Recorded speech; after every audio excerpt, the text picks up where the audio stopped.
আপনারা দেখতে পাচ্ছেন এখানে একটি বানর, একটি বন বানর কাচারি ভূমি অফিসের ভিতরে প্রবেশ করেছে, কিন্তু বানরটিকে একটি ব্যক্তি ধরেছিল এবং অনেকটা জখমও করেছে।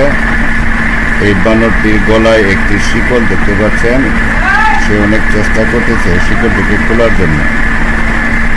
পরে বানরটিকে সাধারণ জনতা এই ব্যক্তিটিকে ধমকিয়ে বানরটিকে ছেড়ে দেওয়া হয়, কিন্তু শিকলটিকে ছাড়ানো হয়নি। সে অনেক জোরাজুরি করতেছে, অবশেষে এখানে সেখানে লাফাচ্ছে, এদিক সেদিক ঘোরাফেরা করছে। তারপর ধীরে ধীরে ধীরে ধীরে বানরটি গাছের দিকে রওনা দিল, অর্থাৎ লাফায় লাফায় গাছের দিকে উঠতেছে। তারপরেও শিকলটিকে সে খুলতে পারেনি।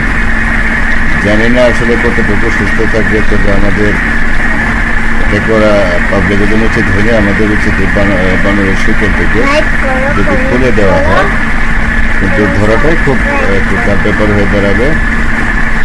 যাই হোক, বানরটি মোটামুটি সুস্থ।